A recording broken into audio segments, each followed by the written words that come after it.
Today is July 25, 2010. This is Mahagita, Ashtavakra Mahagita in group, Pravah Through Jungle, session number 4. For topics, look at the log sheet.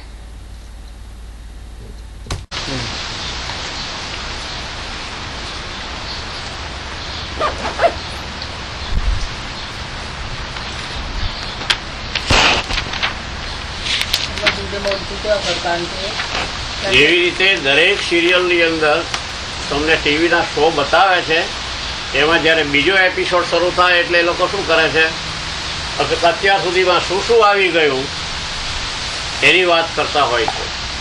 અહીંયા એવું નથી, ઘણી વખત જરૂર પડે તો જ એનો રેફરન્સ પાછળનો અપાય કે આ જે સંવાદ છે, મહાગીતા જે શબ્દ છે એ તો જનક અને અષ્ટાવક્ર વચ્ચેની વાતચીત ન ગણાય. આપણે વાતચીતનો મિનિંગ મેં કીધો હતો કે વાતચીતની અંદર વાત કરનારો સાંભળવાવાળાને ચિત્ત કરી દેવા માગતો હોય એનું નામ વાતચીત.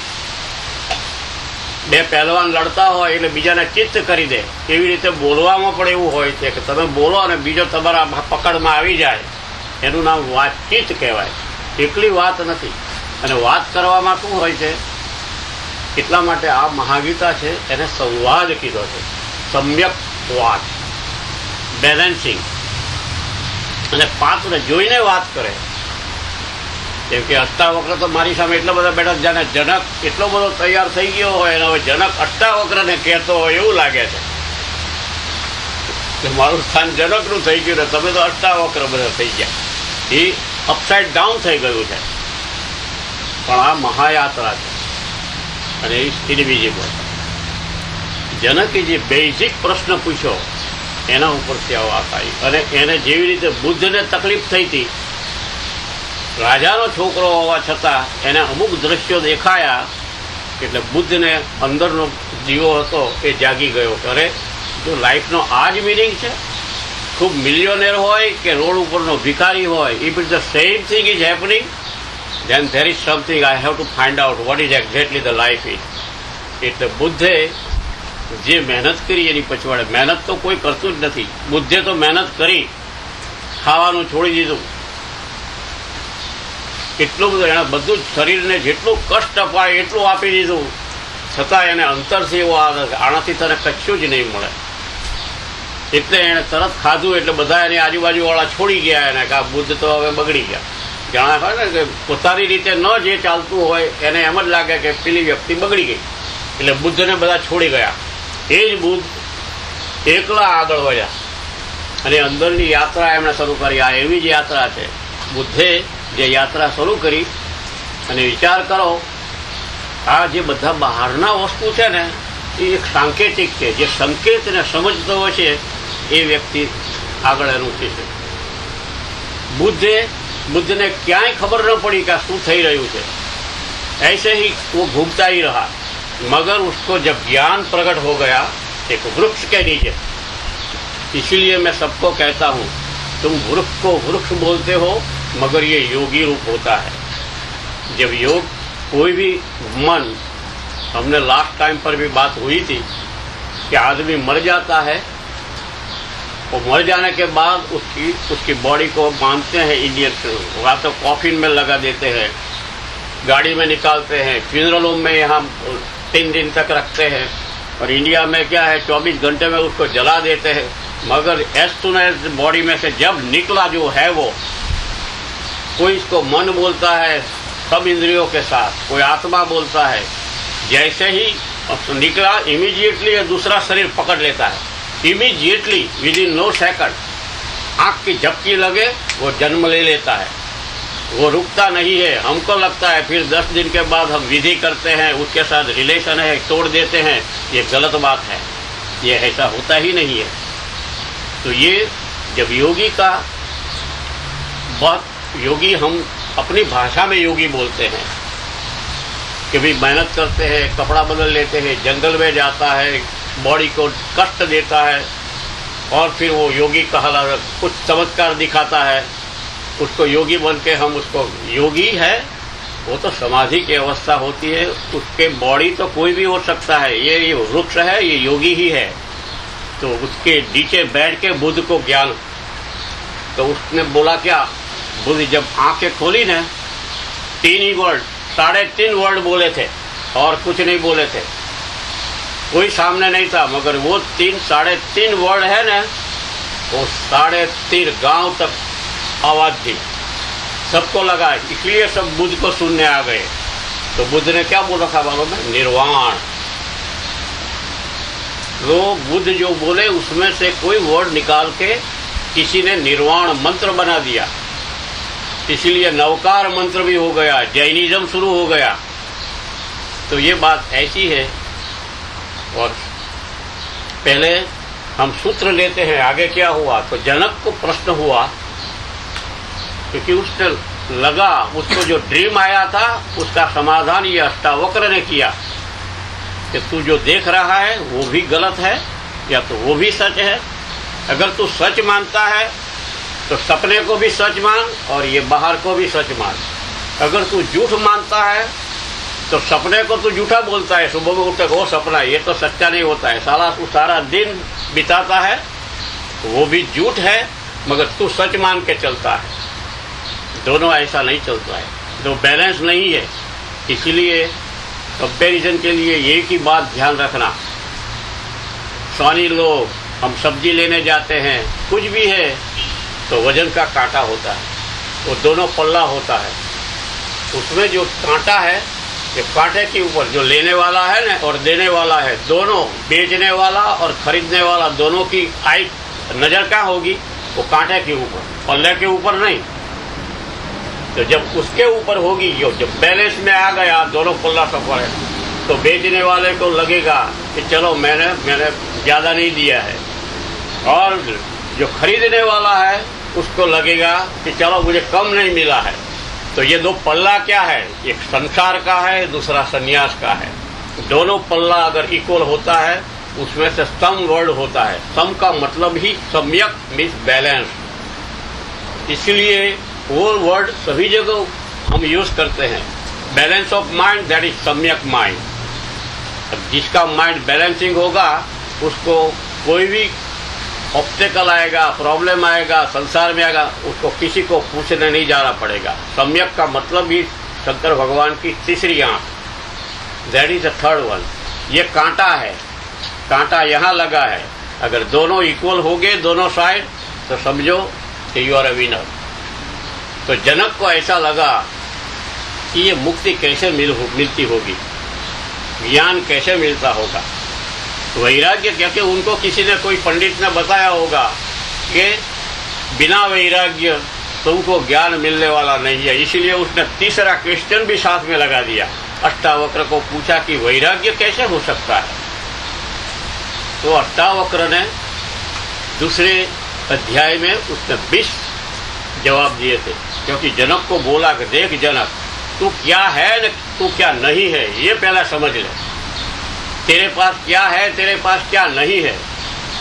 जो है उसका तू यूज कर, उपयोग कर, जो नहीं है उसको छोड़ दे। यही उसका जवाब था, मगर इम्पोर्टेंट जवाब उसको आ गया था। और आगे कहते हैं,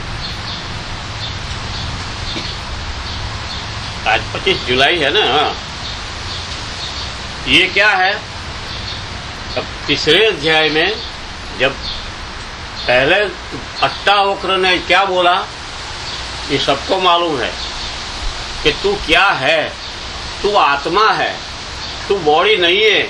अगर तू बॉडी होता तो बॉडी कभी गिरता ही नहीं, तू मरने वाला है। तो तू क्या है, तू चैतन्य है, ऐसा जो बोला, तब जनक को झपकी लग गई, क्योंकि he was a ready person. तो जनक को जो अनुभव हुआ, मैं उसको अनुभव कहता हूं। अगर जनक को अनुभूति होती तो वो बोल नहीं सकता, वो बोल ही नहीं सकता। अनुभूति वाले बोल नहीं सकते। जो अनुभव होता है, पहले बताया था कि वो तो जन्म जन्मांतर चलता है, मगर अनुभव चेंज होता है। अब किसी के साथ तुम डील करो और तुमको कोई क्या कहते हैं, दगा देता है, विश्वासघात करता है, तो तुम बोलते हो कि नहीं ये ठीक नहीं है, ये आदमी विश्वास के लायक नहीं है। तो ये तुम्हारा अनुभव हुआ, राइट। वही आदमी 5 साल के बाद अब चेंज हो गया, वो उसको समझ में आ गया कि नहीं अच्छा, मैं अच्छा नहीं हूँ, मुझे अच्छा बनना है। अगर वो अच्छा बन गया तो वही आदमी के साथ तुम अनुभव करोगे तो तुमको नहीं अब तो ठीक है। तो तुम्हारा जो पहले का अनुभव है वो चेंज हो गया। तो अनुभव बर्थ बाय बर्थ चेंज होता है, अनुभव परमानेंट नहीं है। तो सच भी ऐसा है, तुम जिसको सच मानते हो, कितने सालों के बाद जब तुमको सच्ची बात मालूम होती, अरे मैं तो भूल हो गई, ये मैं उसको सच मान के चल रहा था, ये तो झूठ है। तो वो अनुभव उसका सच का था, वो झूठ में बदल गया। तो दुनिया का सच और झूठ बदलते रहता है। तो अनुभव की बात है। और इस रेडी एग्जाम्पल मैं दे सकता हूँ, अपने से नहीं होता है। मैं जो आ रहा है आपको पिरोस रहा हूँ। हम पिछले जन्म में क्या थे मालूम नहीं था, मगर हम मानव जन्म में है, इसलिए हम अपनी खाना खाते हैं।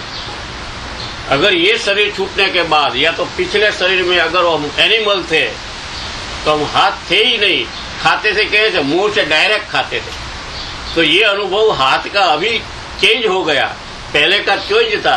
तो अनुभव बर्थ बाय बर्थ चेंज होता है, सच और झूठ वो भी चेंज होता है। तो वो कहते हैं जिसको लिखना है वो लिख दो, आत्मा का लक्षण क्या है, वो कैसा होता है, ये बड़ी अच्छी बात है। तो पहले फिर बाद में हम सूत्र बताएंगे। तो आत्मा है उसका है सर्वव्यापक, सर्वव्यापक। दूसरा है वो साक्षी है, वो कुछ नहीं करता है। तीसरा लक्षण, उसमें से एक भी लक्षण आपकी अनुभूति में आ जाए, आप बोल नहीं सकेंगे तो समझना वो परमानेंट रहेगा, वो चेंज होने वाला नहीं। एक बार साक्षी भाव की अनुभूति हो गई तो तुम देखोगे, तुम शरीर से अलग रह सकोगे, शरीर में से निकल के तुम अपने शरीर की गतिविधि देख सकोगे। दैट इज कॉल्ड साक्षी। साक्षी का तो बहुत अर्थ है। कोर्ट में जो साक्षी देते हैं ना, उसको भी साक्षी बोलते हैं। साला उसको भी हाजिर समझ निकलता है, हाजिर रहना पड़ता है। ये दुनिया की बात है। वो तीसरा अच्छा लक्षण है, वो पूर्ण है, वो आधा नहीं है, वो कंप्लीटली पूर्ण है। इसलिए कोई ऋषि ने देखा, ये लक्षण किसने मालूम है, ये इसलिए बोल रहा हूँ कि ये जब आत्मा का लक्षण है, ये बनी बनाई बात नहीं है। ये योगी ऋषि लोगों ने जो जिसको जिसको दिखाई दिया, उन्होंने एक ही बात, एक ही लक्षण उसको दिखाई देता है, 2-3 की जरूरत ही नहीं है। अगर उसमें से एक लक्षण आप में प्रकट हो गया, समझ लो बात बन गई। तो वो सबको इकट्ठा करके किसी ने वो आत्मा ऐसा है आत्मा, मगर उसका जो लक्षण है उसमें से एक भी लक्षण का अनुभूति हो जानी चाहिए। वो पूर्ण है, इसलिए वेद का मंत्र है ओम पूर्णमदः पूर्णमिदं पूर्णात्। पूर्ण में से कुछ भी निकालो वो पूर्ण ही रहेगा, उसमें कुछ भी डालोगे वो इतना ही रहेगा, वो बढ़ता भी नहीं है, कम भी नहीं होता है, उसको कहते हैं पूर्ण। और नेक्स्ट वन है वो एक है, दो है ही नहीं। आपको लगता है मेरा शरीर में जो आत्मा है, आपके शरीर में आत्मा है, वो अलग है ही नहीं, वो है एक ही। वो आत्मा का लक्षण है, ये ध्यान रखना। इसमें से एक भी लक्षण को आपको मालूम हो जाएगा, बात बन गई। उसके बाद मुक्त है, वो कहीं बंध भी नहीं सकता, कोई बंध भी नहीं करता उसको कोई जला। जैसे कहते ना, आत्मा को कृष्ण भगवान ने ही बोला है कि अर्जुन उसको अग्नि भी जला नहीं सकता, बारिश भी भिगा नहीं सकता। वो दैट मीन्स वो मुक्त का लक्षण ये है। स्वतंत्र का मतलब क्या है, हम दुनिया का या किसी के बंधन में से हम निकल जाओ, मगर ना वो फिर बंधन में, दूसरे के बंधन में आ जाओगे। एक से छूटकर दूसरे में बंध जाना, ये दुनिया की मुक्ति लगती है, मगर ये आत्मा को नहीं लगती। वो है चैतन्य। फिर नेक्स्ट उसका लक्षण है वो चैतन्य है। चैतन्य का मतलब क्या है मालूम है? और जो सब तुमको दिखाई देती है उसकी ही आभास है, उसका रिफ्लेक्शन है। वो खुद एक मिरर ही है, फिर भी वो मिरर में से रिफ्लेक्शन दिखाई देता है ना, ये सब रिफ्लेक्शन है। चैतन्य तो खुद एक ही है। आपको लगता है बॉडी घूमती है, ये वो घुमाने वाला बैक में है, उसको चैतन्य बोलते हैं। सारे ब्रह्मांड, हम ब्रह्मांड इसलिए यूज करते हैं कि हमारा जो नॉलेज है ना, ये अपनी दुनिया तक ही है। अब जो गांव में रहते हैं यही अपनी दुनिया है, फिर दूसरे देश में जाओ तो देश बड़ी दुनिया है, मगर इससे भी बड़ा है। इसका नेक्स्ट लक्षण है वो अक्रिय, कुछ नहीं करता। तो इसका मतलब क्या है, उसका थोड़ा डिटेल अर्थ समझ लो। जो टॉप पावर पर बैठता है ना, जैसे कोई राजा लोग है, प्रेसिडेंट है, वो खुद कुछ नहीं करता है, वो दूसरे से करवाता है। दैट इज कॉल्ड अक्रिय। तो उसको खुद कुछ नहीं करना पड़ता है, फिर भी वो उसके इशारा ही काफी होता है। तो वो आत्मा अक्रिय है, वो करता नहीं है। तो इसका मतलब है वो भोगता भी नहीं है। वो भोगता नहीं, उसको कुछ भुगतना नहीं है।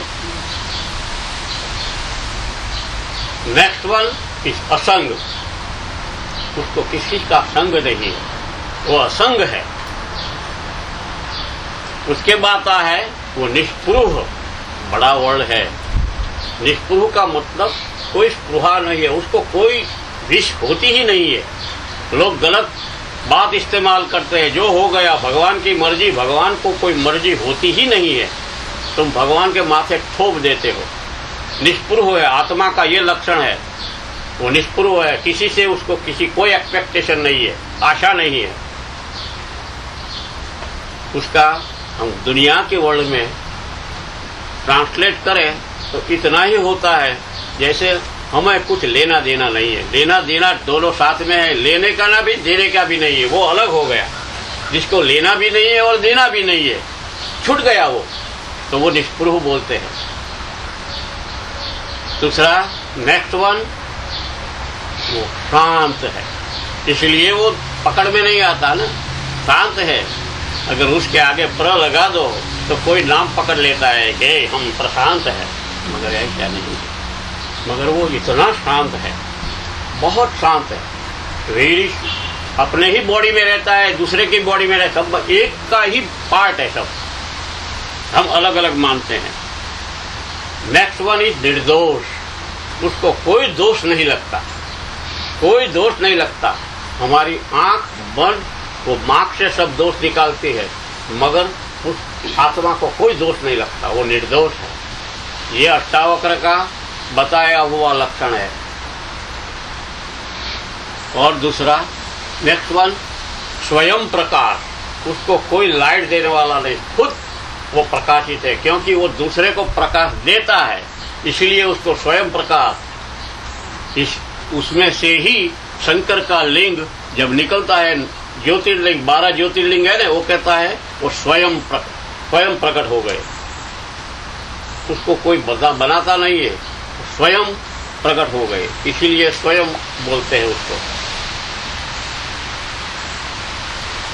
और वेरी गुड, वो आ गया है ये सूत्र, उसका एक ही वर्ड अच्छा है, वो कहता है हमेशा वो तृप्त है।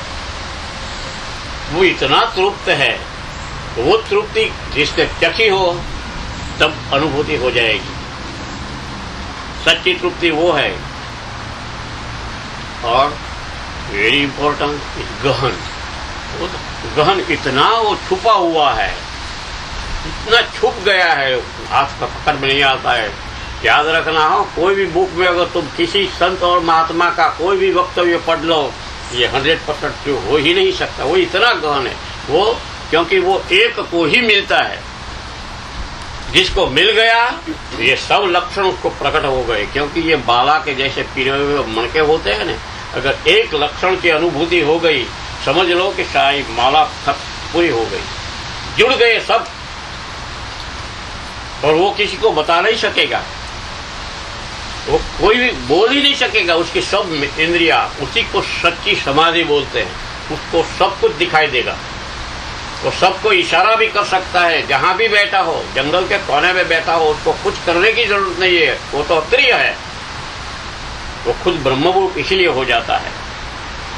और नेक्स्ट वन, वो पवित्र है। जिसको हम पवित्र का भाव जो होता है ना मन में, जिसके हृदय में होता है, वो इतना पवित्र है, उसको अपवित्रता छू नहीं सकती। और नेक्स्ट वन, जैसे वो साक्षी बोला ना, साक्षी तो है फिर भी वो दृष्टा है। देखता ही है, किसी की साक्षी देने नहीं जाता, वो दृष्टा है, देखता ही रहता है। कितने लक्षण है देखो। और नेक्स्ट वन, ये सब बताता हूं, विशुद्ध। शुद्धि क्या है? हम बहुत बॉडी को घिस घिस के जब शुद्ध करते हैं ना, ये शुद्धि तो बाहर की है, मगर ये परम विशुद्ध है। और जिसको हम सच झूठ बोलते हैं ना, ऐसा नहीं, उसको बोलता है वही सत्य है। सत्य का भाव किसी के जो आता है ना, वो तो अपने मन का भाव है कि मैं बोलता हूँ वही सत्य है, तो दूसरे का मन सुन के निकल जाएगा कि वो ठीक है, ऐसा तो हमने बहुत सुन लिया, तो दूसरी की नजर में तुम्हारा क्रेडिट डाउन हो जाएगी। मगर वो सत्य नहीं है। सत्य की जो भाव है ना, वो असल यही आत्मा है। Next one is very important, वो द्वंद्व रहित है। जो सुबह शाम ये सब द्वंद्व होते हैं, सुख दुख, इससे परे है। सुख दुख यहाँ मैं रुक के ऐसे ही बताता हूँ। सुख दुख क्या होता है मालूम है?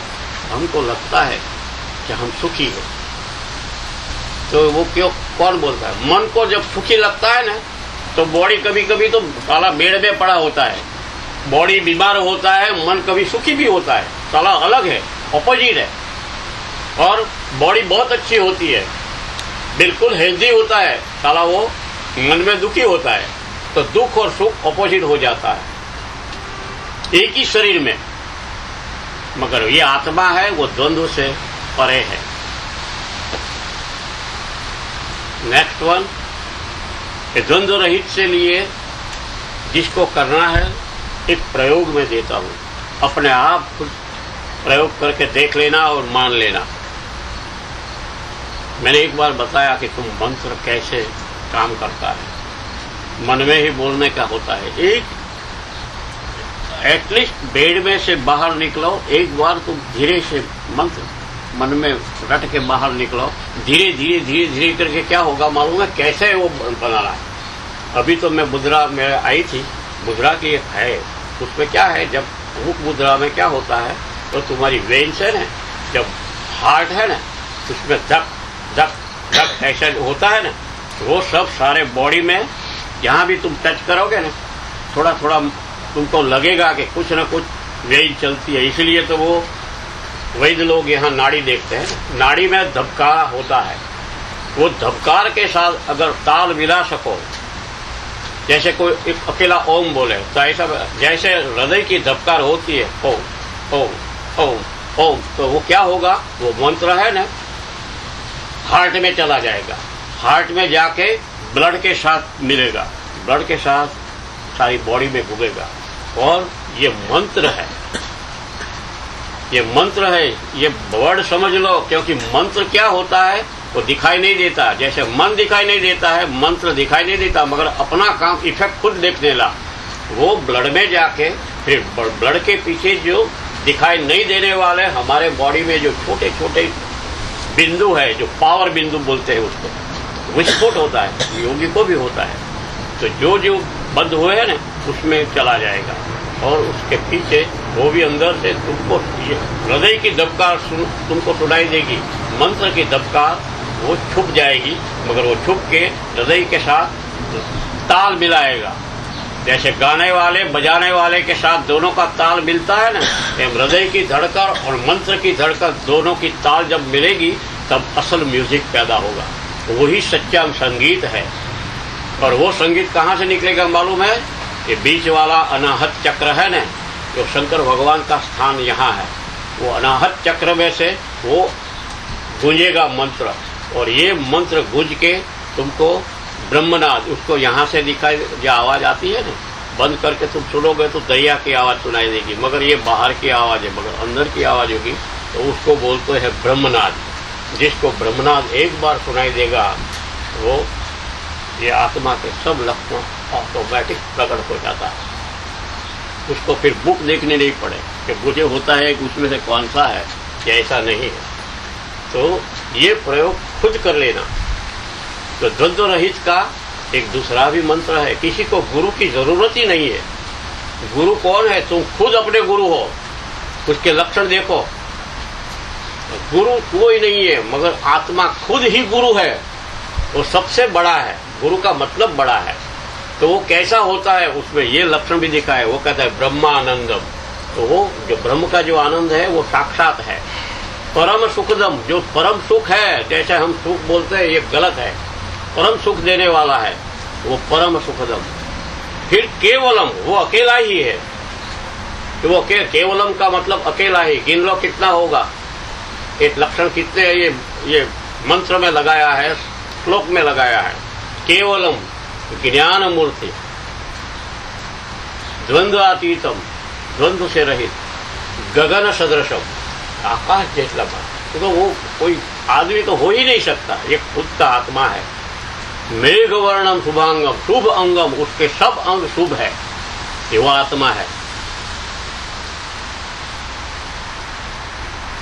चलो ये पूरा श्लोक बोलने की अभी जरूरत नहीं है, क्योंकि वो अनंत है। आत्मा का नेक्स्ट लक्षण है वो अनंत है, उसका अंत है ही नहीं।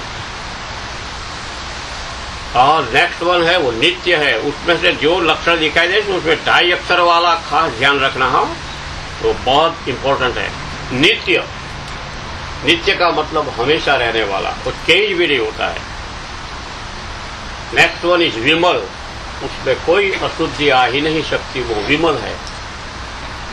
फिर अचल, तो चलायमान होता ही नहीं है, स्थिर शांत है। वो भावातीत है। नेक्स्ट लक्षण उसका है भाव से परे परे। भाव जो हमारे मन में जो हम बोलते ही है कि हमारे मन में आता है, तो मन में भाव आता है, आत्मा भाव से परे होता है। और त्रिगुण रहितम, आदि व्याधि एंड उपाधि, 3 तरह के तकलीफ होती है। वो त्रिगुण जो होते हैं ना, वो उससे परे है। इसलिए सभी उपनिषद और वेद में जब बोलते हैं ना, जब खत्म होता है या तो शुरू होता है, तो 3 बार ऐसा बोलना पड़ता है, ओम शांति ही शांति ही शांति ही। 3 बार शांति बोलते हैं, क्योंकि ये ही त्रिगुण से रहित है, इसलिए। और वही चित्त है। हम जिसको मन कहता है वो गलत है, सच बात तो वो चित्त है। सच्चा बात जो है ना, वो आत्मा का लक्षण है, वही चित्त है। इसलिए उसको अंतःकरण बोलते हैं, अंदर का वो साधन है। फिर आनंद रूप है, निरपेक्ष, निर्विकार और स्वनिर्भर, तो किसी के ऊपर आधारित नहीं है। दैट इज इंडिपेंडेंट, अंदर से dependent, that is called independent. और क्षोभ शून्य और अगाध, कितने लक्षण है। सच्चा शांति का स्थान वही है, मुक्ति का स्थान भी वही है। फिर भी वो निराकार है, जिसको नींद आए सो जाना, वो निश्चल है और अद्वैत है। अब हम सूत्र देखेंगे तो क्या कहते हैं। जब ये अष्टावक्र ने जनक को बोला कि तू क्या है, तो ये सब है, तब जनक जग गया। उसका जनक नहीं, जनक के अंदर जो बैठा हुआ अंतःकरण वाला मन जो खोया हुआ है, इमीडिएटली वाइब्रेट हुआ। ये आदमी की सोने की बात नहीं है कि जैसे आंख खोलता है वो जागा हुआ है, ना, ऐसा नहीं है। आंख बंद करने वाला भी जागता हुआ है। तो जनक जग गया। तो जनक को जो अनुभव हुआ, अनुभव में इसलिए वो जनक खुद बोलते हैं मुझे अनुभव हुआ, इसलिए तो वो बोल सकता है, वरना बोल नहीं सकता। अनुभूति वाला बोल नहीं सकता। मैं ऐसा था, वो बोलता है अहो निरंजन शांतो बोध अहम प्रकृते है पर एतावंतम अहम कालम मोहेन एव विडिम्बित। तो उसका जो सादा अर्थ बताया है कि मैं निर्दोष, शांत, बोध रूप और प्रकृति से पर, प्रकृति से पर हो, दैट इज अवर महामिशन, बियॉन्ड बॉडी। जो बियॉन्ड बॉडी होते हैं ना, वो ही प्रकृति से परे हो सकता है। क्योंकि जब बियॉन्ड बॉडी नहीं होता है तो साला बारिश होती है तो ऐसा लगता है कि चलो ये तो मजा नहीं आती है। क्योंकि ये सब सुनने के लिए आपको जो मजा आती है ना, तो समझना कि आप अल्कोहलिक हैं। अगर कोई मुझे बाद में बताएगा कि आज बहुत मजा आई, तो मैं समझ लूंगा कि आप पिए हुए बैठे थे। ऐसा बाहर का पिया हुआ नहीं बोला जाता। मजा का उल्टा देख लो, जाम का मतलब ही ऐसा है कि पीने वाले जाम को चाहिए। जो पीने वाला जाम बोलता है और बोलता है मजा आ गई, तो ये मजा ये नहीं है, ये तो बड़ी अलग बात है। तो जनक बोलता है कि मैं निर्दोष हूँ।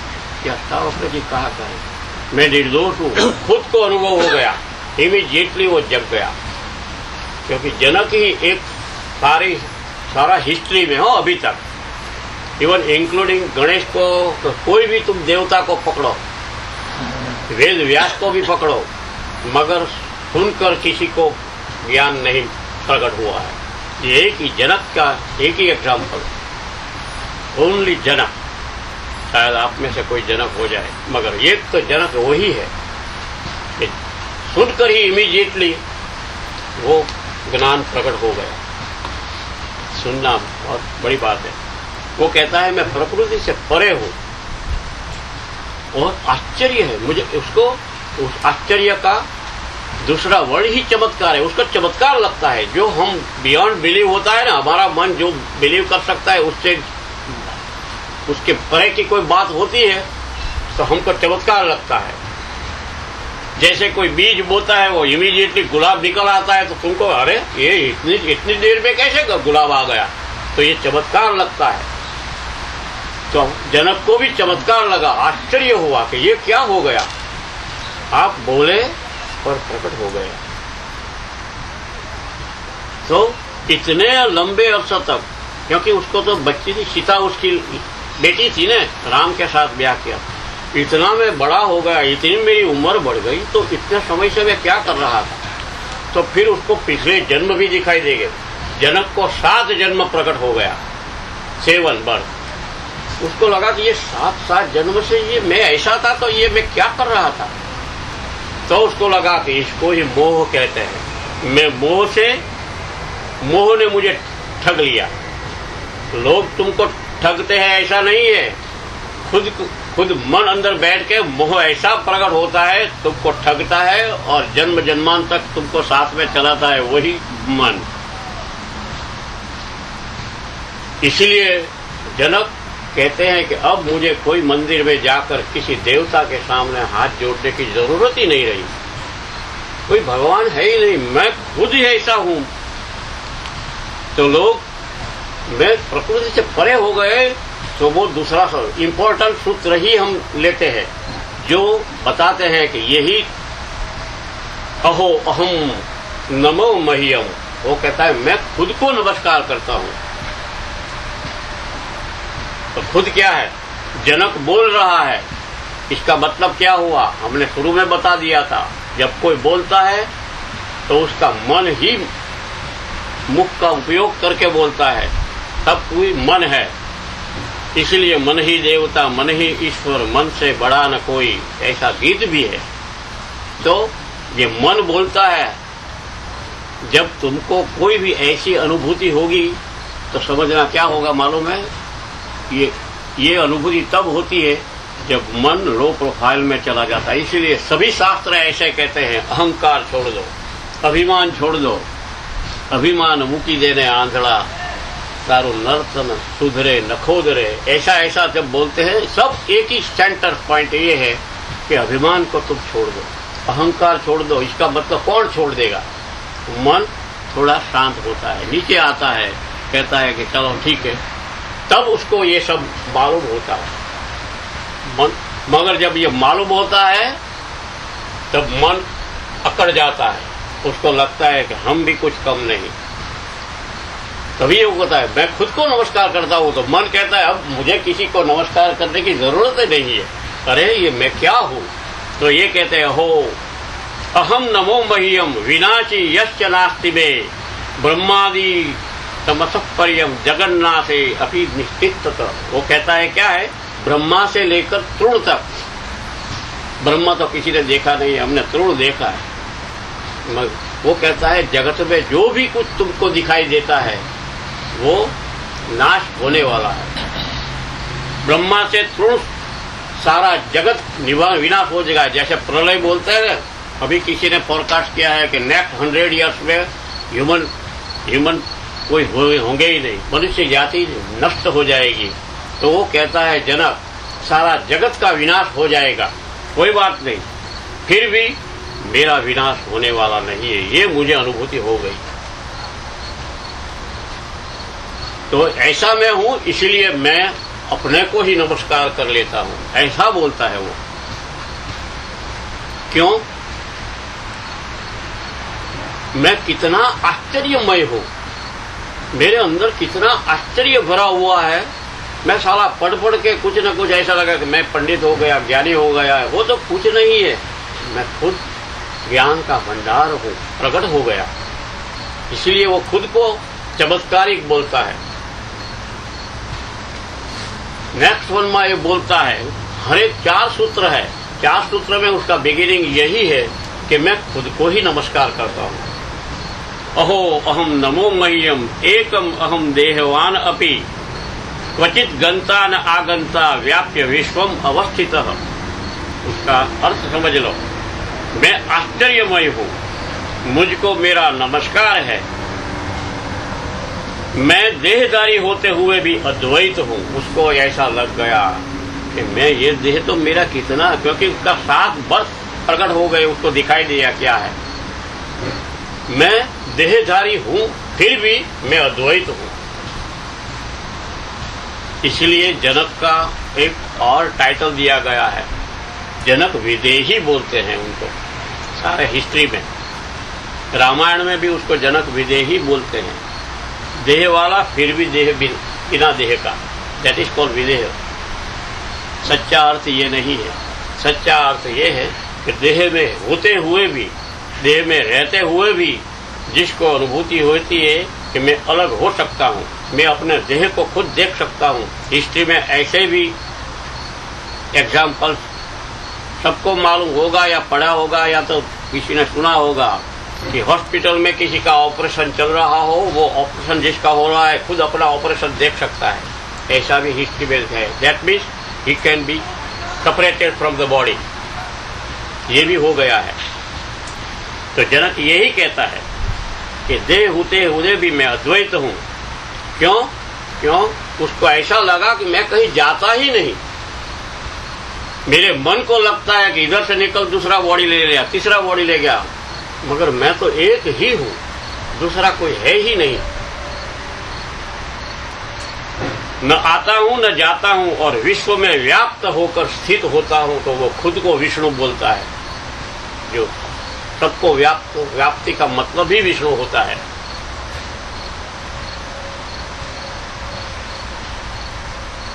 फिर बोलता है वो, देखो ये वेरी इंपॉर्टेंट, जब ऐसा होने लगता है अहंकार, जैसे वो हीट लगती है ना, तो मर्क्यूरी का पारा होता है ना, वो ऊपर टेम्परेचर दिखाता है, ऊपर चढ़ता जाता है। सबको मालूम है,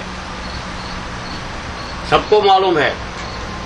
इसलिए वैदिक में, मेडिकल में, हेल्थ में कुछ भी है, एक ही रूल याद रखना, तुम्हारा हाफ बॉडी कूल होना चाहिए, हाफ बॉडी वार्म होना चाहिए, तो तुम अपने को हेल्दी महसूस कर सकते हो। ऐसा है। मगर जो मीटर का पारा होता है ना, जैसे जैसे गर्मी लगती है ना, ऐसे ऐसे टेम्परेचर बढ़ता जाता है। ये बाहर का टेम्परेचर है। जाके तुम जंगल में जाके योग साधना करो, क्या होगा? वो भी तुम्हारे में अग्नि प्रकट होगी। अंदर से अग्नि तुम्हारी जब प्रकट होगी ना, तो ऊपर चढ़ेगा। ऊपर चढ़ेगा तो ये तुम्हारा ये है ना बिंदु, उसके ऊपर दबाव आएगा। बहुत गर्मी होती है, गर्मी में ही सब फलते फूलते हैं, गर्मी में भी सब प्रकट होता है, मगर तुम हेल्दी नहीं रहोगे। क्यों? जब आंख खुलेगी एक हिस्ट्री में ऐसा है, कोई साधु जंगल में तपश्चर्या कर रहा था, तो वो तपश्चर्या करते करते इतनी गर्मी हो गई तो सिद्ध हो गया। जिसके पॉकेट गर्म हो वो पैसे वाला बोलता है, ऐसा बोलता है ना, जिसकी गर्मी पॉकेट की बढ़ती है, बाहर की गर्मी हमको तकलीफ देती है, मगर बाहर की गर्मी सिद्धि भी देती है, तो वो सिद्ध हो गया। मगर उस टाइम पर टेस्ट तो देना ही पड़ता है। समझो उसका टेस्ट हो गया। क्या टेस्ट हुआ? साला ऊपर कौवा बैठा था, झाड़ के नीचे जो बैठा था ना, वो कौवा ऊपर से उसने टॉयलेट किया तो उसके ऊपर पड़ा, तो उसको लगा अरे मैं इतना सिद्ध महात्मा हो गया हूँ, साला ये मेरा अपमान कर रहा है, मेरे ऊपर टॉयलेट कर रहा है। तो ऐसे ही आंख ऐसे ही की, वो जल गया, इतनी गर्मी इतनी थी। तब उसको अहंकार बढ़ गया। यही जनक को हो सकता है। इस तीसरे सूत्र में तुम देखोगे, वो कहता है अहो अहम नमो मह्यम। ये तो कॉमन बोलता है, मैं खुद को नमस्कार ही करता हूं, मुझे किसी को नमस्कार करना नहीं है। मगर क्यों? दक्षो नास्ति मत समः, ये बहुत डेंजरस वर्ड है। असंस्कृत्य शरीरेण येन विश्वम चिरम द्रुतम। वो कहता है मैं आश्चर्यमय हूं, मुझको मेरा नमस्कार है। क्यों? कि मेरे जैसा कोई इंटेलिजेंट है ही नहीं। अब उसको अहंकार प्रकट हो गया ना। अष्टावक्र सामने सुनते हैं, जनक बोल रहा है, अब जनक बोलता है क्या आपने बोला और ज्ञान प्रकट हो गया। मेरा निपुण, मेरे जैसा कोई निपुण नहीं है। क्यों? मुझे ये ठीक नहीं लगता है। क्यों? क्योंकि अहंकार जब गर्मी बढ़ती है, जनक को भी थोड़ा अहंकार तो आ गया ना। वो बोला, अष्टावक्र को बोला कि मेरे जैसा कोई एक्सपर्ट नहीं है, निपुण नहीं है। क्यों? ये अहंकार का लक्षण है। क्योंकि शरीर का स्पर्श किए बिना भी, ये जनक बोल रहा है, मैं सारे विश्व को धारण करता हूं, सारे विश्व को। क्योंकि उसको लग गया कि मैं खुद ब्रह्म हूं। तो साला हिस्ट्री में तो बोलते हैं कि शेषनाग ने पृथ्वी को धारण किए रखी है। हमने तो बताया है ना, शेषनाग पृथ्वी को धारण। ये शेषनाग वेषनाग सब साला लोग को मिसलीडिंग करता है। मैं खुद हूं, सारे विश्व को धारण करता हूं, ये जनक बोल रहा है। तो ये अहंकार का टॉप पॉइंट हो गया। इसमें नहीं बताया है, मैं हमको समझने की जरूरत है, हमको समझने की, क्योंकि बोलते हैं तो इसीलिए मैंने एग्जाम्पल दिया। वो सिद्ध हो गया, अहंकार बढ़ गया तो किसी को जला दिया। तो वो अहंकार जहां, क्योंकि टेस्ट तो देना ही पड़ेगा, तो उसका टेस्ट कहां हो गया? दूसरा टेस्ट लिया। क्योंकि वो तो साला सन्यासी था, घर घर भिक्षा मांग के खाता था। किसी के घर भिक्षा लेने गया तो जो औरत थी वो पतिव्रता थी। उसका एक ही नियम था, जब मैं मेरे पति की सेवा में हूं, भगवान खुद आ जाए मुझे उसकी परवाह नहीं, ऐसा उसका मंत्र था। तो वो पति को कुछ खिला रही थी और वो बोला, बाहर आके बोला, सिद्ध महात्मा कहता है भिक्षांदेही। तो उसने वहां अंदर से ऐसा बोला कि महाराज ठहरिए, मैं आती हूं आपके लिए भिक्षा लेकर। मगर आती हूं बोली। अब हम भी बोलते हैं एक सेकंड में साला 5 मिनट लगा देते हैं, 1 मिनट ऐसा बोलते हैं, मगर आधा घंटा कभी कभी लग जाता है। हमारा बोलना भी गलत है, हम कनेक्ट करना चाहिए। तो आती हूं ऐसा बोला, महात्मा खड़े रहे, मगर अहंकार की लिमिट होती है, धीरज नहीं रहती है, तो उसको गुस्सा आ गया। ये औरत को मालूम नहीं कि मैं कैसा सिद्ध महात्मा हूं, आंख ऐसी करूं भस्म कर दूं। तो अंदर से दूसरी बार उसने बोला भिक्षांदेही। तब औरत ने देखा जब, तो वो गुस्सा होकर बोले कि आप क्या समझती हो हमको। तो औरत ने जवाब दिया, देखो सारी सीधी औरत जो अपनी हस्बैंड की सेवा कर रही थी, उसने बोला घर में से कि महाराज मैं वो कौवा नहीं हूं। बस बात खत्म हो गई। उसका अहंकार का जो पारा है ना, ठंडक आ गई एकदम, में भी मेलो -डिग्री। वो कहता ये क्या बात है, मैंने इतने सालों तक तपस्या करके जो सिद्धि बोली, उसको तो अपनी इमीडिएटली मालूम हो जाता है। तब वो प्रणाम करने लगा कि मैया ये बता तूने ये विद्या कहाँ से दिया। ये नहीं मैं बताऊंगी, मैं तो अपने पति के सिवाय और कुछ नहीं जानती हूँ, तुमको जानना है तो काशी में जाकर कोई मांस बेचने वाले का नाम दिया था। मगर ये स्टोरी हम यहाँ ही खत्म करते हैं। कहने का मतलब ये है कि जब अहंकार बढ़ता है तो कैसे बढ़ता है। अनुभूति में अहंकार नहीं बढ़ता, अनुभव में अहंकार बढ़ता है। तुम जैसे जैसे एक्सपर्ट होते जाओगे, तुम किसी को बताते जाओगे कि मैं इतना जानता हूँ इतना जानता हूँ, तो समझना अहंकार बढ़ेगा ही।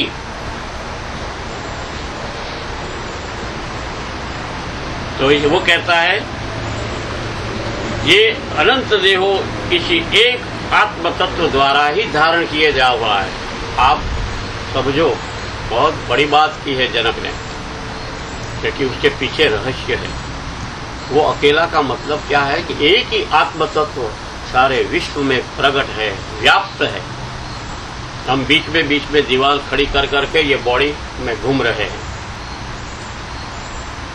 इसलिए ये आत्मा व्यक्तिगत नहीं है, ये विश्वात्मा है, जो चिरकाल से, चिरकाल का मतलब क्या है, जैसे अनंत का कोई एंड नहीं है, चिर का मतलब शुरुआत किसी को मालूम नहीं है।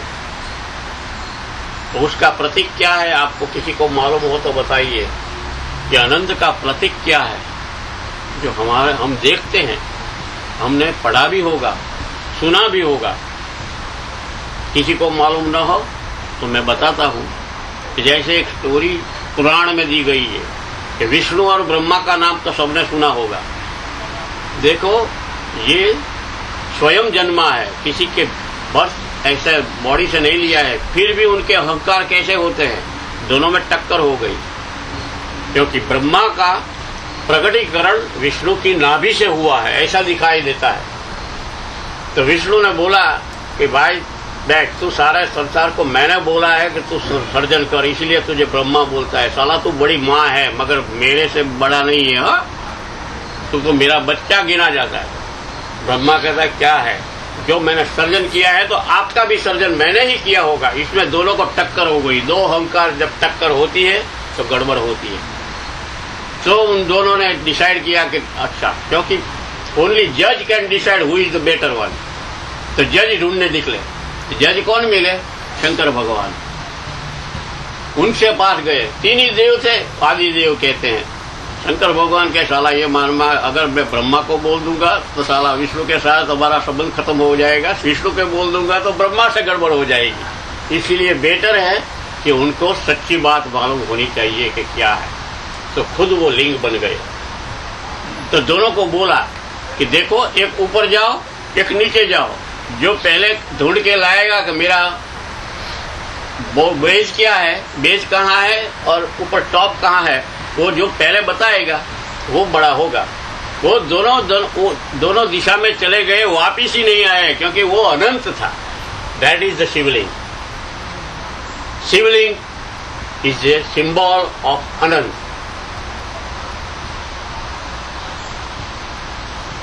तो ये विशिष्ट गुण है आत्मा का, ये गुण है, ये विशिष्ट गुण है, क्योंकि वो स्वयं कर्ता न होते हुए भी उसके गुणों से, सबका गुण, जो हम गुण शब्द हम यूज करते हैं ना, उसका सच्चा भाव अपने को मालूम नहीं है, जो अपने आप होता है। किसी को गुस्सा आता है, वो गुण नहीं है, हा? ये तो अनुभव से पैदा किया हुआ आदत है, ये गुण नहीं है। गुण का मतलब ऑटोमेटिक, ऑटोमेटिक जो होता है वही गुण बोले जाते हैं। स्वाभाविक क्रिया से ही विश्व का धारण करते ये आत्मा प्रकट होते रहता है। कभी कोई बर्ड में, कभी कोई वृक्ष में, कभी कोई मनुष्य शरीर में, कभी कोई एनिमल्स में, कहीं भी वो आत्मा ही है, क्योंकि वो विश्वात्मा है। अलग अलग मन पैदा करके वो लीला रहा है, लीला देख रहा है, वो देखने वाला है, इसीलिए तो वो दृष्टा है। तो ये उसकी स्वाभाविक क्रियाएं हैं, दैट इज ऑटोमेटिक एक्शन। हमने एक वर्ड दिया था मालूम है 4 स्टेज में, किसी को याद है तो बोल दीजिए, मुझे रिपीट न करना पड़े। कोई भी बात 4 स्टेज से ही निकल जानी चाहिए, वरना सब गलत है। मेरे मुंह से निकला हुआ वर्ड भी गलत है, मैंने बोला हुआ भी वो गलत हो जाएगा। अपने खुद टेस्ट कर लो। तो 4 स्टेज में तुमको करना। पहला स्टेज क्या है, किसी को मालूम है? जानना। मालूम है ना? जानना कैसे जानोगे तुम? बुक पढ़कर, किसी कोई बोल रहा है तो सुनकर, विचार करके। विचार में से भी तुम जान सकते हो, कुछ करके जान सकते हो। तुम्हारा मन तुमको कुछ करवाएगा, मगर पहले जानना। This is the first stage. दूसरा स्टेज, जो जाने हुए हो उसको समझो। अगर नहीं समझोगे तो तुम मिसलीड हो जाओगे। लीडिंग का मतलब तुम्हारा रास्ता बदल जाएगा। तुम समझो। अगर समझने के बाद तीसरा कौन सा है? प्रयोग, राइट? तो प्रयोग के लिए क्या चाहिए मालूम है? वो दिया नहीं है मैंने। प्रयोग के लिए क्या चाहिए, जरूरी है? प्रक्रिया। प्रक्रिया का मतलब विधि क्या होती है? प्रयोग में कुछ डालने के लिए अगर कोई लिक्विड को इकट्ठा करना है तो मेजरमेंट मालूम होना चाहिए ना, कि भाई कौन से मेजरमेंट में हम लगाएंगे तो ये आइटम बनेगी, या तो ये आइटम प्रकट होगी, या तो ये दवाइयां बनेगी। कुछ भी है, सबका मेजरमेंट होता है। तो उसको बोलते हैं प्रक्रिया। वो तो हिडन है, इसलिए प्रयोग में तुम डालोगे, जब वहां रुक जाओगे तो कहीं न कहीं प्रक्रिया तो मिल जाएगी। तो मगर प्रक्रिया, जब प्रक्रिया करोगे तो सचमुच इफेक्ट खड़ी हो जाएगी। उसकी इफेक्ट होगी ही, उसके बाद तुम मान लोगे, अपने आप मान लोगे। जैसे जनक ने माना। जनक ने जब ऐसा प्रकट हो गया, ये खुद इसीलिए माना। मगर ये 4 स्टेज तो जरूरी है, वरना सब गलत रास्ते पर निकल जाओगे। किसी का बोला हुआ मत मानो, किसी का पढ़ा हुआ मत मानो। मानना, मन जब माना, मन से ही माना वर्ड निकलता है, ये ध्यान रखना। मन के आगे दोनों ऐसे भाषा में भी लगा दो, तब वो तुम बोलते हो हमने माना, मेरे मन में आ गया, अब मान लिया, ऐसा बोलते हैं। तब म आता है। मन अलग अलग वर्डिंग लेता है। इसीलिए मन कहाँ होता है उस टाइम पर मालूम है? जब तुम मान लेते हो ना, तो मन का पारा 0 डिग्री हो जाता है, इतना शांत हो जाता है। जब मन शांत होता है, अहंकार इतना नीचे आ जाता है, तब समझ लो कि जो सच बात है ना वो प्रकट हो जाएगी। वो मिलने की नहीं, वो अष्टावक्र वही तो जनक को कह रहे हैं। मुक्ति मिली नहीं, आ नहीं जाती, वो कि बाजार में थोड़ी बिकती है। ज्ञान क्या कोई बाजार में, कोई दुकान में है? नहीं, वो तो प्रकट होता है। सब तो प्रकट ही हुआ है। वो एक को ही होता है, वो किसी को दे नहीं सकता, किसी से ले भी नहीं सकता। लेना देना उसमें है ही नहीं, वो खुद में प्रकट होता है। इसीलिए वो मंडनम नमस्कार का वो 25 सूत्र देखो।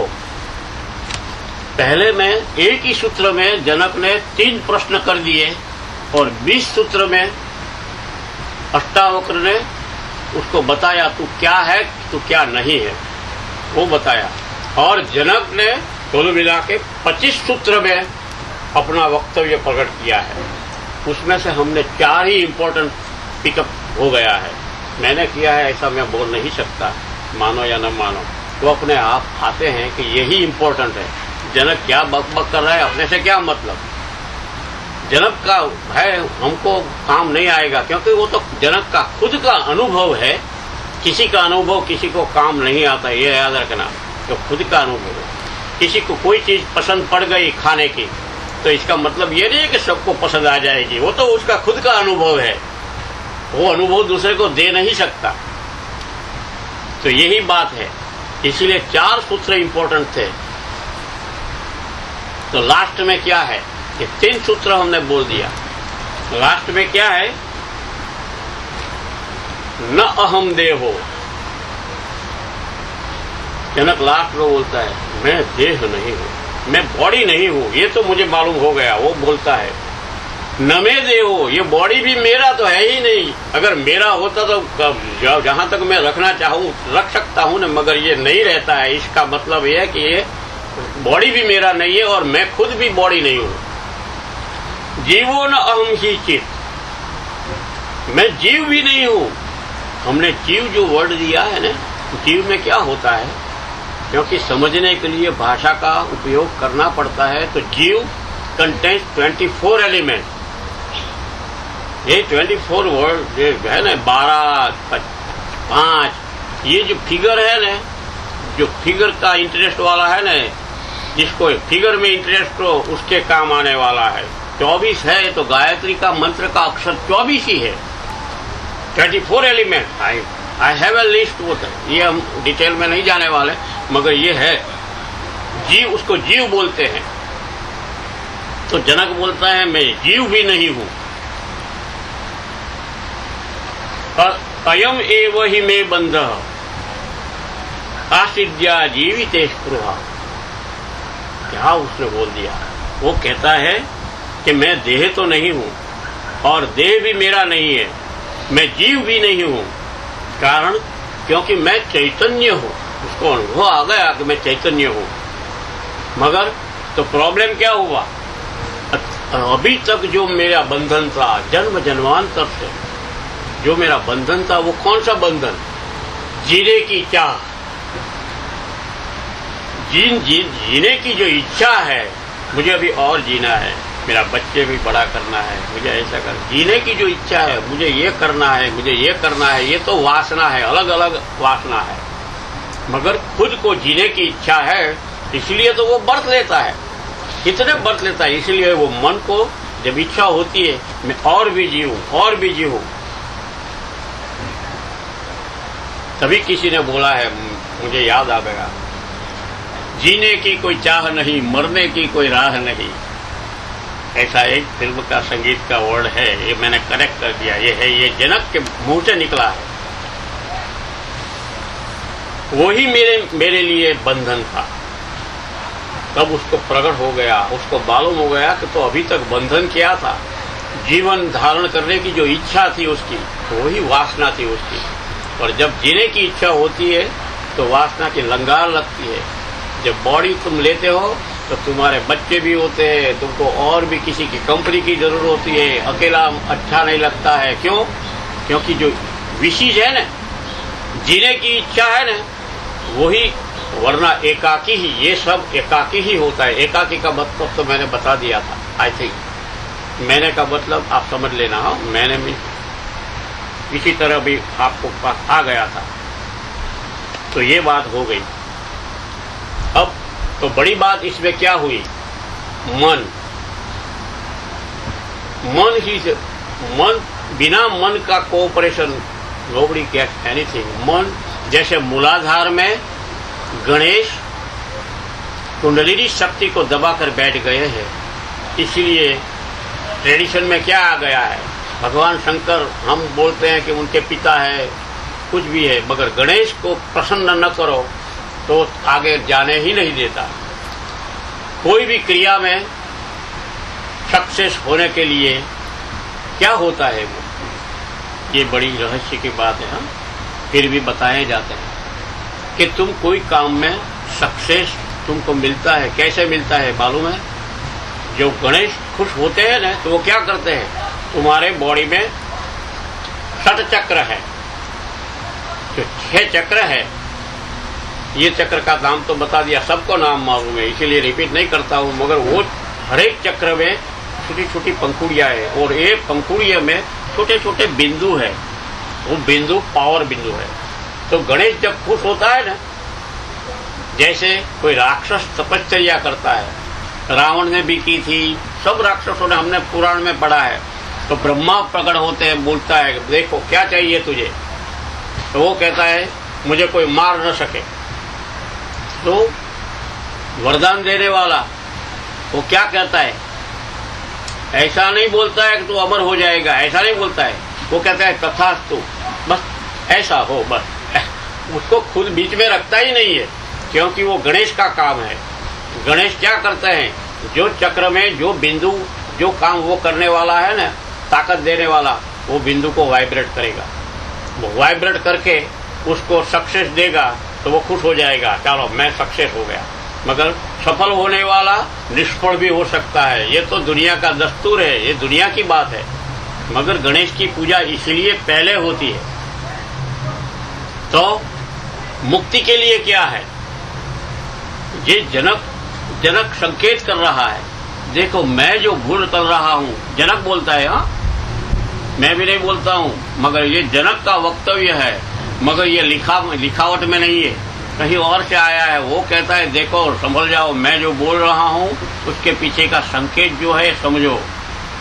तुम कितने ही श्लोक बोलोगे, कितने ही भगवान का भजन करोगे, कितनी ही पूजा करोगे, मगर जो मुझ में प्रकट हुआ है वह ऐसा आसान नहीं है, मगर उसके लिए आसान तरीका वो बताता है।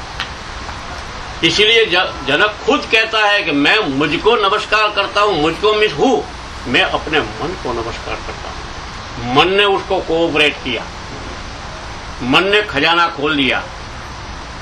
मन और गणेश दो शक्तियां ऐसी है कि जब जो मिल जाती है ना तो डबल पावर होता है। मन तो घूमता रहता है, गणेश एक ही जगह रहता है, गणेश मूलाधार में स्थित है। तो मन क्या है? सारे बॉडी के छोटे छोटे छिद्र है ना, उसकी पावर है ना, उसको उसके ऊपर फणीधर बन के बैठा है, उसको फणीधर बोलते हैं। कोई उसको छू नहीं सकता। इसीलिए हमको बोलना पड़ता है कि कोई विधि करनी पड़ती है, साधना करनी पड़ती है, ऐसा योग अष्टांग योग हो। तो हठ योगी साला हट करके कुछ न कुछ खोल देता है, मगर ये हट की बात है, उसको पूरा नहीं मिलेगा, क्योंकि मन फणीधर है। इसलिए फणीधर नाग का रूप ऐसे दिया है कि जब आदमी वासना लेके मर जाता है ना कि साला मेरे पीछे पैसे का कोई उड़ा देगा, तो सब कहता है धन के भंडार पर नाग बन के बैठता है। ऐसा हमने सुना है। जहाँ नाग होता है वहाँ पैसा होता है। तो ये तो सिंबल है, मगर ये मन है ना, फणीधर है, पूरा पावर पॉइंट पर दबा के इसलिए बैठा है। उसको खुश नहीं करोगे, इसलिए कृष्ण ने बोला है, अर्जुन ने भी पूछ के उसका दम निकाल दिया है कि ये ऐसा कैसा होता है। तो कृष्ण भगवान बोलता है कि मन को वश करना बहुत दुष्कर है अर्जुन, किसी से नहीं हो सकेगा, मगर अभ्यास करने से बाद मन तुमको सहकार देगा, वश में आएगा। ये वर्ड गलत है, मन कभी वश में नहीं आ सकता। कोई भी बोलेगा हम तो नहीं मानते हैं, आपको मानना है आप अलग बात है, क्योंकि खुद टेस्ट 4 स्टेज में निकल के तुम खुद मानो या न मानो, मगर मन वश में नहीं होता है। तो मन से क्या करना चाहिए? भगवान की तरह उसकी प्रार्थना नहीं करनी है, बड़े बड़े जोर से बोलना भी नहीं है, खुद अकेला, इसमें एकाकी बोलते हैं। जब एकाकी हो जाओगे मालूम नहीं कौन मन के साथ बात कर सकता है, क्योंकि तुम जानते नहीं हो कि मन से कैसे बात कर सकता है। मन तो एक ही है, मन तो कोई भी रूप ले सकता है। तो वो उसको उसकी प्रार्थना भी नहीं वर्ड अच्छा है, उसके साथ बात करो, बातचीत मत करो। अगर तुम बातचीत करोगे तो तुम ऐसा समझोगे कि मैं बात कर रहा हूं, मन को चित कर दूंगा, मन को वश में ला दूंगा, वो नहीं आने वाला, वो नहीं आएगा, क्योंकि उसके साथ गणेश मिले हुए हैं, दोनों साथ में है। अपने आप जब तुम मन से बात करोगे, बात का मतलब उसके सहकार मांगोगे, उसके सच्चा मित्र मन ही होता है। मित्र में भी म है, वो मन का म है। A friend in need is friend in deed, वो जो है ना वर्ड, जो मन तुम्हारा मित्र होगा तो वो हर मुश्किल में वो खड़ा रहेगा तुम्हारे साथ। दुनिया वाला मित्र रहे या न रहे, मगर मन तुम्हारा बॉडीगार्ड बन के खड़ा हो जाएगा। जैसे मंत्र, मैंने मंत्र को बोला था ना, मंत्र भी बॉडीगार्ड बन सकता है, चौकीदार बनेगा, पावर बनेगा। उसका प्रयोग भी तुमने देखा होगा और कहीं दिखाया भी है, संकेत समझे या न समझे। जो कि मेरे पास तो इसकी कॉपी है कि हनुमान पाताल विजय करके एक मूवी निकली है, उसमें एक संकेत दिखा गया है कि राम और लक्ष्मण को अहिरावण महिरावण, रावण के रिलेटिव्स है, उनको पाताल में लेके चले गए थे, तो उनको मारने के लिए, देवी को भोग लगाने के लिए। तो उसी समय हनुमान जी साथ में थे, हनुमान जी वहां गए थे, मगर उन्होंने ऐसा एक चक्र रखा। हमने सबने देखा होगा कि भगवान जब करते हैं तो उसके आसपास एक चक्कर लग जाता है, तो उसको भेद के कोई भी हथियार जा ही नहीं सकता। कोई भी लगाएगा साला त्रिशूल तोड़ेगा, मगर ये चक्र भेद नहीं सकता। तो वो चक्र क्या है? वो चक्र और कुछ नहीं है, मंत्र चक्र है। मंत्र है ना, वो बॉडीगार्ड बन जाता है। मंत्र का पावर ये सब थोड़ी झलक है। मंत्र क्या नहीं कर सकता, मंत्र सब कुछ कर सकता है, क्योंकि मंत्र में मन हुआ है, मन शब्द है उसमें। मन तो इससे भी बड़ा है। तो मन से बात करो, मगर बातचीत मत करो, उसको चित करने की कोशिश मत करना। अगर मन आप, क्योंकि ये क्या होगा मालूम है, अब बातचीत करने जाओगे तो मन खुद तुमसे बातचीत करेगा और तुमको चित कर देगा। यही मन की एलिमेंट 6 बज गए। अच्छा, 3-4 मिनट और लेके खत्म करेंगे, इससे आगे नहीं जा सकते। तो मन को थोड़ा तुम और भी अंदर ऊंडा जाके खुद उसमें तुम्हारा खुद का होता है। तो मन को कैसे बात करना, हे मन, जैसे बोलता है ना अहम नमो मह्यम, ऐसे तुम मन को बोलना, हे मन, तुम्हारे पास इतना तो इंफॉर्मेशन है कि जिसके साथ बहुत बोलचाल है, जितने करीब जाओगे तो तुम अपने लगोगे, फ्रेंड बन जाओगे। होता है ना, 2 कदम साथ में चल के पहचान वाले हो गए, पहचान हो जाती है ना। तो मन को बोलना कि देखो मन, उपनिषद में हमने सुना है, हमने पढ़ा भी है, किसी ने बोला भी है। उपनिषद कहता है कि कोई भी आदमी जो भी एक्टिविटी करता है खुद की खुशी के लिए करता है, बाकी संबंध उससे परे है। जब एनिमल भी यहाँ तक आ जाता है अपने बच्चे को बचाएगा, मगर ऐसा लगेगा कि मैं मरने जा रही हूँ तो बच्चे के ऊपर बंदर भी बैठ जाता है खुद को बचाने के लिए। यही दुनिया की रीत है। जोश में कुछ भी कर सकते हो, जोश में लोग आपघात कर सकते हैं। जब जोश आता है ना तो लोग आत्महत्या कर देते हैं, जोश में कुछ। मगर ये मंत्र का चमत्कार ये है कि जैसे जप होता है ना, वो क्या होता है, पावर कलेक्टर होता है। ये दुनिया का कनेक्शन मैं दे दूं तुमको। मैंने शायद कहीं बोला होगा कि जब बादल घिरते हैं, बादल कैसे बनते हैं, ये वायु विद्या है, ये हनुमान विद्या है। उनको एक स्वाभाविक गुण से ही वो समुद्र में से पानी खींचकर, इसीलिए तो गर्मी पड़ती है, अपने लिए नहीं पड़ती है, तुमको हार्म करने के लिए नहीं। ये जहाँ जरूरी है वहां से वो पानी खींच के बादल में ले जाता है, बादल बनते हैं उसको। और हर बादल पानी वाला नहीं होता, सफेद बादल भी होते हैं, रुई जैसा लगता है, मगर उसमें पानी नहीं होता। मगर जब घाटा हो जाता है तब वो पानी भर के, मगर वायु हनुमान विद्या से जहां भी उसको बरसना कहते हैं वहां बरस। बादल ऐसे नहीं बरसते हैं। क्या होता है मालूम है, एक ही संकेत, बिजली पहुंचती है। जब बिजली की लिसोटा देखता है तो तुमको भी लगता है कहीं ना कहीं बिजली गिरेगी या बारिश अब होने वाला है। ये जब बिजली अंदर भी वो मन है ना, ये मंत्र मन वो हृदय की धड़कन के साथ ऐसा ही करता है, धक धक धक धक करके एक झलक बिजली की तरह पहुंचेगी, क्योंकि अपने बॉडी में इलेक्ट्रॉन है। तो मन को बोलो कि देखो, मैं किसी और से तो नहीं, मैं आपसे इसलिए बात कर रहा हूं कि लोगों की पहचान तो मेरी बॉडी होने के बाद 2 कदम साथ चलते हुए पास में रहता है, बातचीत करते हैं, एक ही भाषा वाले हैं, एक ही देश के, तब पहचान होती है। और मेरे घर बच्चा पैदा होता है तो मेरा बेटा हो जाता है, साला संबंध खड़ा हो जाता है, कोई फ्रेंड बन जाता है, घर बड़े हो जाता है तो ब्रदर सिस्टर, ये सब रिलेशन है, ये सब है, ये कोई मेरा नहीं है। मगर तू, क्योंकि जन्म जन्मांतर से हम साथ में चले हैं। कितने, मेरी उम्र कितनी है ये मैं खुद नहीं जानता, मन जानता है वो कहाँ से निकला है, कितने बॉडी ले लेके।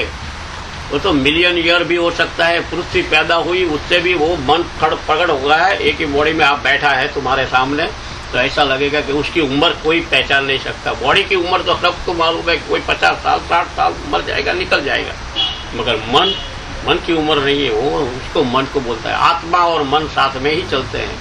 तो हे मन, तुम इतने मेरे पहचान वाले हो, तो तेरे से बड़ा तो कोई मित्र हो ही नहीं सकता। और हमने सुना है कि तू इतना पावर वाला है, कितना खजाना वाला है। और ये भी बता देना, तुम सब बात करो, मन को दो। संस्कृत में बोलना है तो संस्कृत में, अपनी भाषा में बोलना है तो अपनी भाषा में बोल के बता दो मन को कि हे मन, हमने सुना है कि मन एव मनुष्याणाम कारणम बंध मुक्तयो। मन ही, तू ही एक ऐसा है कि तू बंधन और मुक्ति का ही रीजन है। तो बंधन का रीजन छोड़ के मुझे मुक्ति का रीजन बता दो, कहाँ से मैं मुक्त हो जाऊं। तुम खजाना के ऊपर बैठे हो तो जरा खजाना मेरे लिए खोल दो, मुझे और कुछ नहीं चाहिए। मैं ये जानना चाहता हूं कि मैं जो तेरे से बात कर रहा हूं ये कौन बोल रहा है। तू खुद अपने से बोल रहा है या हम दो है? मैं कोई चैतन्य आपसे बात कर रहा हूं। तो मन को धीरे समझाइए, मन अपने आप उसका द्वार खोल देगा, मगर ये धीरे से खोल देगा। मन ऐसा मानने वाला नहीं, क्योंकि मन का मतलब ये ऐसे कि मनमानी जो करे उसको ही मन बोलता है, वो अपनी ही मानी करेगा। फिर भी धीरे धीरे धीरे करके वो मन खजाना दिखाएगा, और जब खजाना दिखाएगा तो किसी को दिखा नहीं सकते, किसी को बोल भी नहीं सकते। वही योग है, वही शास्त्र है, वही भजन है, वही पूजा है। मेरे साथ सब हरिओम बोलना, हरिओम।